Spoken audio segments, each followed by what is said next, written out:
So I'm just gonna crop out stuff that I don't need. Um, this is a good habit in general, but especially if you're recording, keeping your file sizes as low as possible is ultimately to your benefit. Not just in production, but also if you're working and you're maybe straightening your computer a little bit. Just cut out things that you don't need. Don't make things overly high res that you don't need to. So, like for example, for this thing, all I really could operate just from this, but I'm gonna go over it just a little bit to explain. Essentially, all this is let's use some dark. So all this is just me planning out how I'm going to shoot this for Instagram. So I don't know if I imagine you guys are familiar with those like try image things. So the shot that I'm planning is for this model, which is an electronic cigarette. Well, I guess vaporizer is the word that they use now because it's not necessarily just nicotine anymore. It's all kinds of like fun stuff. Like I have one for CBD, which is amazing for anxiety. Should probably use it more often when I'm recording, but and on it there's this little logo that I have, which I've just been trying to work out. So I've been leaning a bit more on the not necessarily just tobacco or hookah side of things. Not that that's necessarily important, but sort of having it be like Alice in Wonderland. I think like was it the caterpillar that smokes a lot, and it's not very clear what this caterpillar is exactly smoking or what Alice has been smoking. So just something kind of fun like that. Like not the best sort of like backstory for a concept, but this is also what personal projects looks like. It's like I really like puns, and I really like just like little hidden innuendos like that. I think like there's something really funny about them. Like if you watch like old cartoons and things like that, there's just plenty. So actually, this is a great opportunity for me to show you guys a few VisCom tricks, visual communication tricks that I like, or like not tricks, but just like general ideas. So here's one. So did you guys see that lag, that bad lag? That brush is actually probably just really terrible for what I'm doing. I can probably get away with something much simpler. So, for this project, actually this needs to be above. So, I just have this one object that I need to pose into a scene, right? And I have previous renderings of this object. Let me just grab them. So, I do have previous renderings of this object. I just didn't like them. I thought that they were okay. Like, this is probably my favorite, but I still feel like this is kind of not there, and I was trying to look at it as a post I was trying to look at it as a post on Instagram, and it wasn't really working. I'm debating making this logo just like a stamp as opposed to, I guess, as opposed to just like a relief, actual geometry on the object. But yeah. So when I'm going to be trying to figure this out, one thing I can do is I can actually just grab the object itself and just a simplified version of the object and just kind of move it around and figure out any compositions that I think would look good. So one composition I've been thinking of going for is actually a just 3 combination, but each of them would be a different side. Oh wow, why this much lag? Jesus Christ. So I'd have one like here. Oh wait, I forgot it scales weird now. So you would have this one be like the side view. Alright, and then you would just have like a top view again. And maybe, even out the spacing. Though they might be in perspective, might not be in perspective. And maybe like you just have it like here. Kinda like this.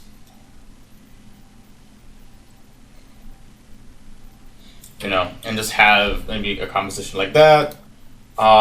Maybe you offset them a little bit. Wait, I thought this would be. Let's put them in a way that makes more sense to me. Okay, so so maybe you have like the side view, reach out further here, and then you have these two views, like reach out down here and form something a bit more interesting.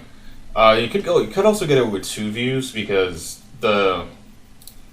while there is a difference between the top and the bottom, the top is sort of like the business end. The bottom is really just a cool button, and really I suspect that one of the reasons why I personally find it so cool is because this entire thing, I sort of designed it the way that I would design a sci-fi gun. So I kind of like that it has like a trigger as a button instead of like an actual button. And for me, like that's just like a fun little bit there. But I'm not 100% sold on the idea that it's crucial. Like in here, you can barely see its nice little detail that you will not notice. But ultimately, I wouldn't say that makes or breaks the design. And another like fun design thing. Your logo. Do you want it facing so? For something like this, right? People will see smoking, and you'll see the object you're smoking. What do you want? Do you want to see the logo as you're smoking, or do you want other people to see the logo as you're smoking? And this is kind of just like one of those fun little details that like shows who you are as a designer, but well, not just who you are as a designer, but the purpose of the piece. So, for example, a signet ring like mine, you always wear it so that other people can read it, because it's you telling people like this is your logo. This is this is you. A ring like this, which is more like it's not technically a signet ring. It's more of like a personal icon ring. You can wear it both ways, and it really is just a matter of what you want. Do you want to admire your character, or do you want everyone else to admire your character? It's kind of funny that with a lot of items like that, like wearables or consumables, if you will. There's little things like that. It's like, is it for you? Is it for the viewer? So for this one, I put it for the viewer in part because this is a render. So when you render it like this, like head on, and you see the logo, and it's just very clear.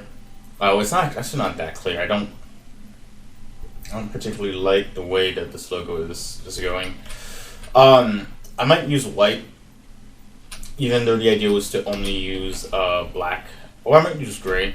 I might cheat and just use something that's just a very dark gray. I mean, the whole e-cig is actually a very dark gray. Never use actual black or actual white when you're rendering. It really compromises. It compromises a lot of your image properties, especially if you're going to edit. Usually what I do is, unless something just... Actually, no, I don't even think I've done that recently. I think I have no pure white and no pure blacks in my image. And the moment I bring them into the image is in post, if I deem it appropriate and necessary. So that's sort of just like another, just like shot design, if you will, tip. So I don't hate this view, and imagining it on Instagram, I'm pretty okay with it. So I'm just gonna save it into a group, hide it, and where's the other one? Put this back, and who are you? Oh, you're supposed to be in there. My bad. So I still kind of, this is just so expected. It's like, I think this sketch was really for me to note down that like I want that like try image, just like a row image. I don't know what they're actually called. I guess it's like a row, right? Like an image that fits on a row. But it's not doing it for me. So I'm gonna make a cop. I don't even know if I want to save that, but gonna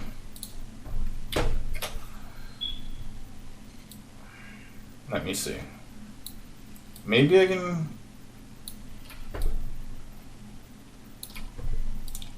Maybe dramatic perspective, right? Like something like this all of a sudden is a lot more interesting, right?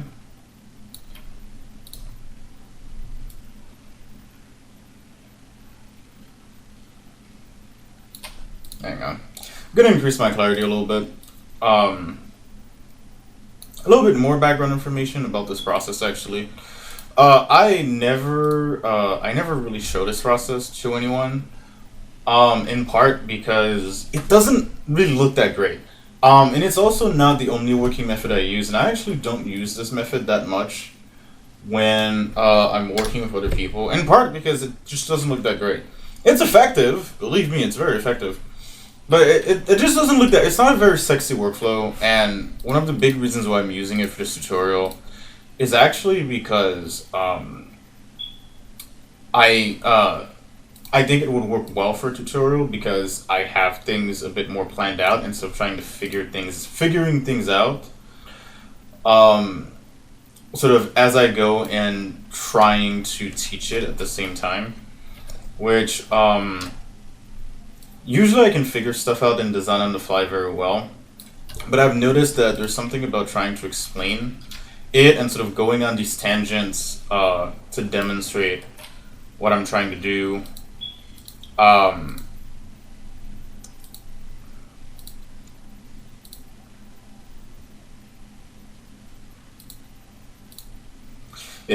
And going on these tangents to try to demonstrate what I'm trying to do has so like right there, right? You saw that happen where I'm working on designing it and I'm trying to explain something, and I just had to stop and just choose one or the other, and I find that happens a lot. Well, it happens all the time. But when I'm sort of just like rolling into a project and visually figuring things out, I find it a lot more difficult to speak, explain what I'm doing, and be creative. I find that the work that I do tends to suffer, and then the second I'm done recording, I usually have to take like an hour to just fix everything I did, which then I sort of start to question the quality of the tutor itself, because it's like, well, that's not me at my best, and it, it's like a lot of the times what I say, like I'll sort of stutter, so I'm kind of trying to figure out like how to deliver this material in a way that is going to work for everyone. So like maximum quality of product, maximum quality of the art piece that is made, maximum quality of what is said and explained. So, bear with me as I try to figure this out a little bit. I need to move this here so I can keep track of time a bit better. Okay, I'll be right back. Okay, and we're back. So, really quickly, there's one last shot that you can't see in the picture, but it is in the sketchbook. Oh, actually, one last thing about this process. I recommend you keep a series of sketchbooks with you. It's gonna depend on your preference a little bit, but you can either have multiple or you can have one that you bring everywhere. I used to have multiple, now I just have one. I just have one really nice, this is actually not just, it's a sketchbook skin with a sketchbook inside of it. To kind of keep some consistency. The old sketchbooks I used to buy, I don't live near the store that had them anymore, so I think I might have one somewhere around my desk. But, oh, actually no, they're over there. Okay. But like this one, I basically, wherever I go, I put it at arm's length of me. And this includes sometimes when I go to the bathroom, because ideas come whenever you are just not. It's like ideas have this tendency to really want to come to you when you were the least able to write them down. And sometimes it's just good to just be like, ha! I have a sketchbook with me, what now? So, for example, when I sleep, I usually put this next to me if I can remember to. So that, basically, I never want to be further than this action from a sketchbook. So like, this right here in front of me When I'm sleeping, I wake up, I have an idea, grab sketchbook. I'm unfortunately with the shower you have to actually like put it in like a cabinet if you can because you steam. But even then, it's still just like when I have the idea and I need to write it down, I always carry at least two writing to oh you can't I always carry at least two writing utensils inside the book itself. Does this damage the spine of the book? Yes, technically, but I go through books way too fast for that to ever matter. This will fill up long before I have damaged the spine in any significant way by holding pens in it. Maybe it'll be different for you. I hope not, because I don't necessarily think that's a good sign as a designer that you're not. Well, no. Actually, let me take that back. Let me develop that a bit. If you're someone who uses sketchbooks to store your ideas, as a designer, like especially a concept designer, you should definitely be someone who practices designing very often, especially when you're younger. One thing I will notice is that as I've gotten older, I've sketched less, but in part is that I don't need as many sketches to get to where I need to go. Like I remember when I was just in school, I would need to sketch I would need several pages of sketching something over weeks to really figure out my ideas. Now I can usually do something in like half a page or a quarter of a page. Like a lot of times I'll actually like use just like a corner of a page. This page just has like 5 different little sketches. The other thing too is that, and I don't know if I'd recommend this particularly, but I found it's been helpful to me. It's I don't really focus on making my sketchbook pretty. I just focus on writing down my ideas in a way that reads to me. And I don't really show people my sketchbook anymore when people want to see my work. I just show them my Instagram where I keep much more polished work. And so my sketchbook really is just this 100% personal item that, I don't think anyone have much use for. Whereas the old sketchbooks I used to have, I would actually, that was like an activity I used to do, which is just like sit down and just like develop sketches into like fully finished arts within the sketchbook, which now I don't. I just bring things digital. So you see things like even for graphic design, like I'll just, scribble away and then get on the computer as fast as possible. Anyways, so that was enough about a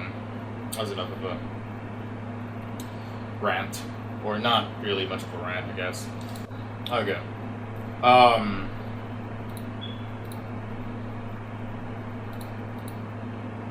Oh, no, that's fine. So the other composition I had in mind was actually, well, you know what?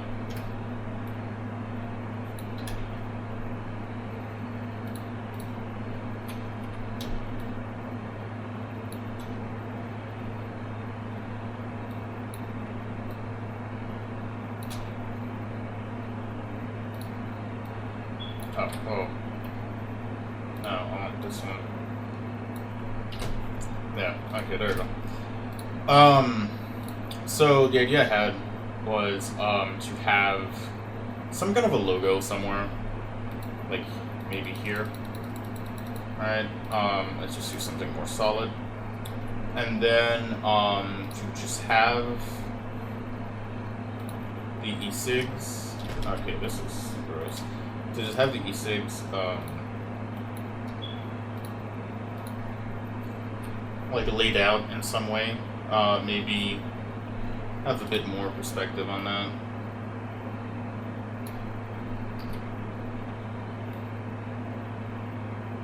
So maybe something like this.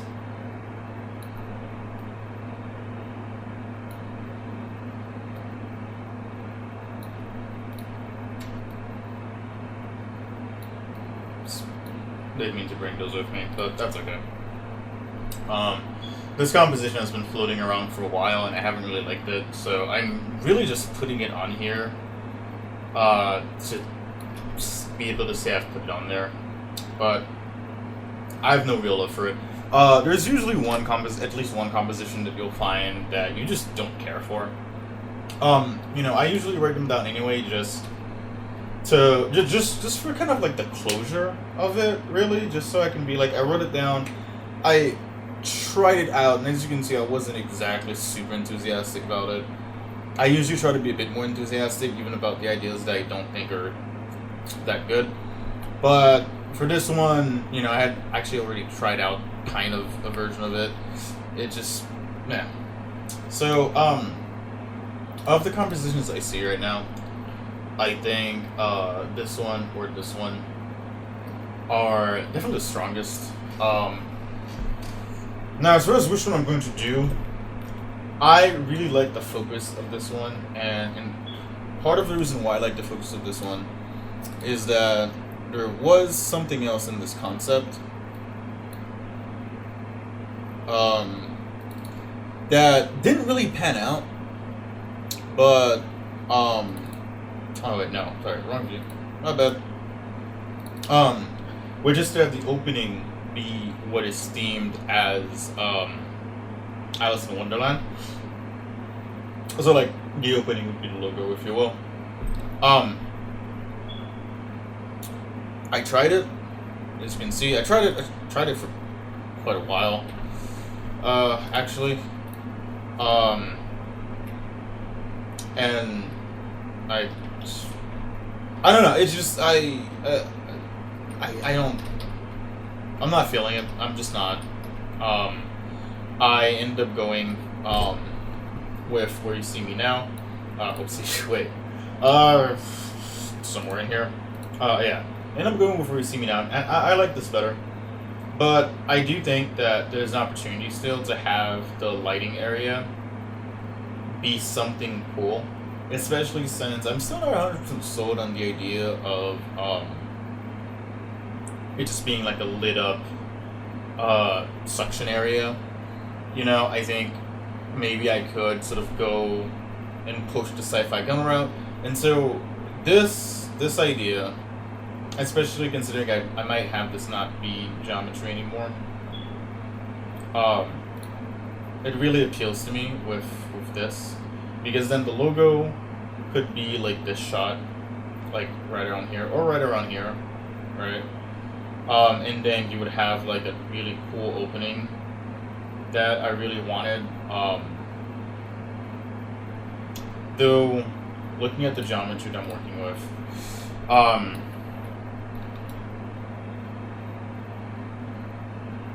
yeah, I would actually have to bring this down towards the middle, which I'm actually pretty fine with. I think, looking at it, it probably deserves to be more towards here, anyways. So that's gonna work out. Okay. So now that we have this, what I'm gonna do is I'm gonna save this out as a reference, and then I'm going to write. Oh, okay. There's one last thing I want to go. One last thing I want to go over, though, modeling it, though thinking about it, I don't think it's that great of an idea. So it's what these were. So the idea would be, that's actually why I opened this up. So the idea would be to try to fit, let's see, like, maybe like Times New Roman. I don't really work that much with typography, so, what is it? Caps lock, Alice in Wonderland. Okay. So, you know, so the idea would be like you have, you know, like an A in there, and do I don't have them isolated? Oh, that's weird. Wait, I don't? Oh!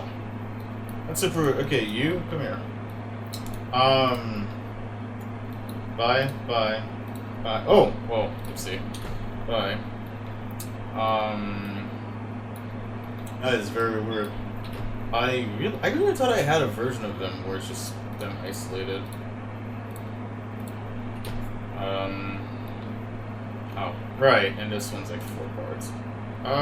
In that case, let's just move the easiest one then. Okay. Oh, that's right. Okay. So, We can try to make them close to the same size, I guess. Okay, I need to stop fidgeting. I'm trying to get this done because I don't really want to pursue this. Right, so I was gonna put the W. Oh, I was gonna put the W in the spade? Really?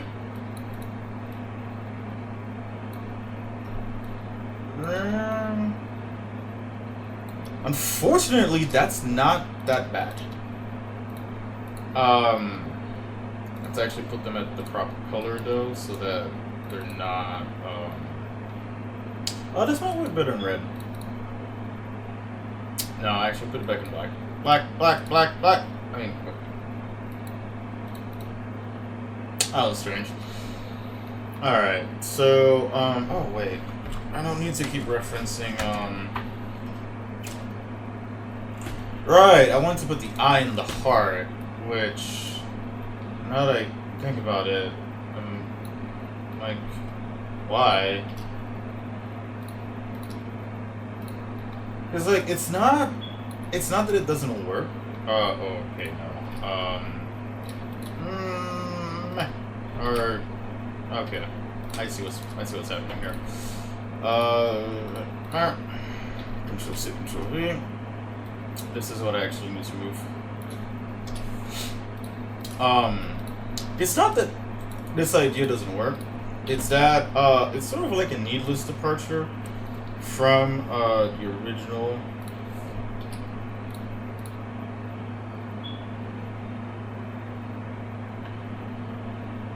That needs to be frighteningly small. Considering it's a logo that needs to fit on something about this size, that's frighteningly small and thin, especially for typography. I don't know. This one really worries me.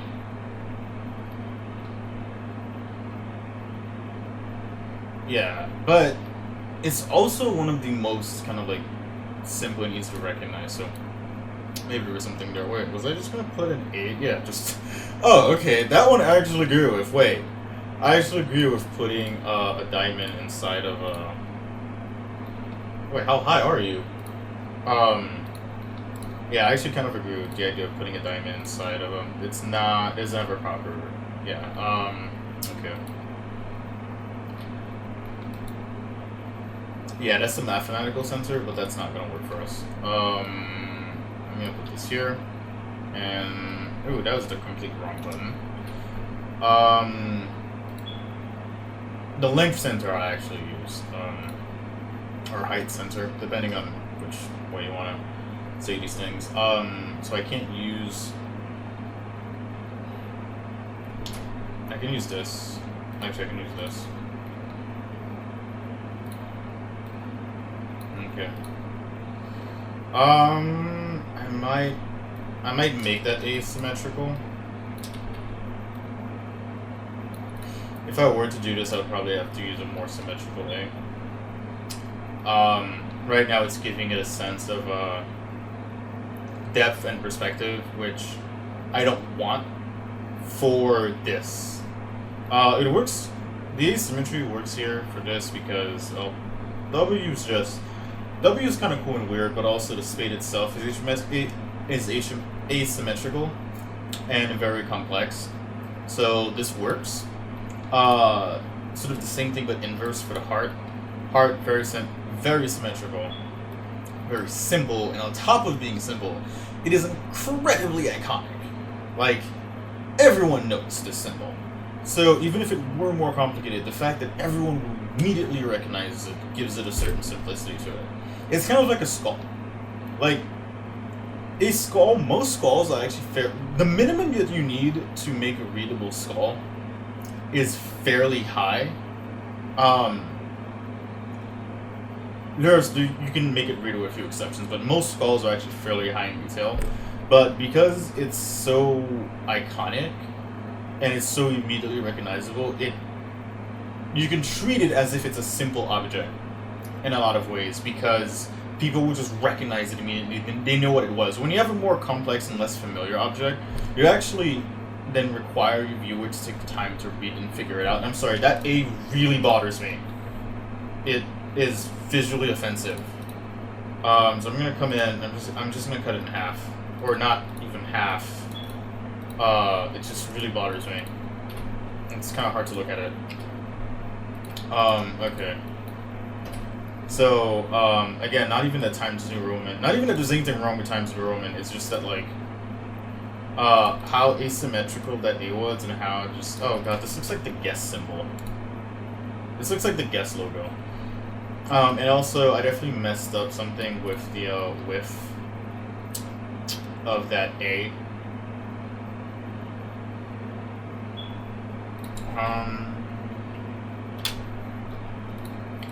So this is one of the reasons why I kind of didn't want to do typography. It's only a matter of time before I get myself into trouble. But, yeah. I think this is a good enough try at this idea. Sometimes it happens, like, you do want to write down your ideas, good or bad, because a lot of times, ideas that you thought were bad are actually salvageable. Like, there's a reason why you came up with them. And ideas that you thought were good, sometimes it's not that they're bad. Like you can see, these are not bad. They're just a departure into the original direction. That isn't far from, because I did want typography at one point, but it wasn't like quite so hard on the selling point. I really mostly wanted the iconography and the color palette of the cards, and the whole Alice in Wonderland, you know, thing. This needs to be a little bit bigger. And the whole Alice in Wonderland theme was kind of just there. Was really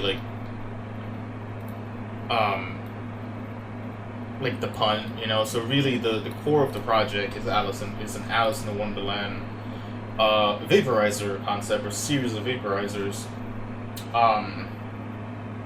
And I don't think I'm gonna put either of these on SIGs because I don't feel like they're at the level of this one. I think this one is actually ready, well, almost ready. There's like fine little detailing, so like these edges aren't very good. And you can use this in a logo, that's fine. What I'm referring to is when you're rendering and visualizing, you actually want to soften things up a bit, fillet things, dig things, give the digs a fillet, because if you don't do that, you're gonna have impossibly sharp edges in the sense that the meeting point of the edge is actually 1, or 0. Math notes, help me out here. No, I think it's 1. Right, because 0 just wouldn't be, 0 would be no edge at all. Okay. I had a derp moment there.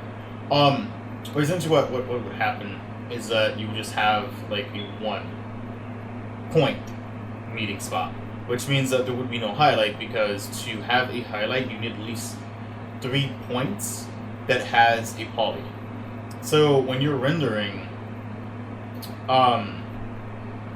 your poly facets, right? So your polygon facets are what is used to calculate light reflection. If you have an edge, well, there's no polys. If you have like an actual edge, right? Like there's nothing, there's no bevel, nothing. You have an actual edge. Well, it's not going to affect anything. And if you've ever looked at like, do I have anything sharp?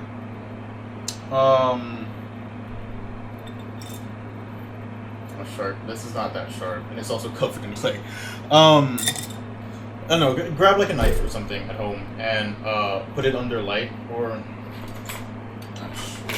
I don't really have sharp objects around me. Or sharp metal objects in a way, but sharp objects at the edge will reflect some light. Now, of course, you can actually intentionally have it not reflect light to kind of show how absurdly sharp it is. And another thing to do, so something I did with the obsidian blade, is at one point there was that kind of geometry on the edge, that lack of geometry on the edge. And by having transparency, a little bit of transparency, I effectively just had a blade that let me see if I can find examples. Okay, there we go. So This this light that it's picking up, that's not light from geometry. That edge, that blade edge, is literally just one line of vertices. What it is that this material has some translucency to it, and so when it gets really thin like that, light just passes through, and that's another way to show that your object is sharp. Like you can see here, right? Because here has that same treatment. It's just a line. There's no highlight at all, and that's profoundly unnatural. And it's fine on this because it's a blade, and it sort of suggests some sharpness. This whole handle is actually treated already to not do that. So this handle doesn't have its unrealistic edges. But that blade was just like fresh CAD geometry.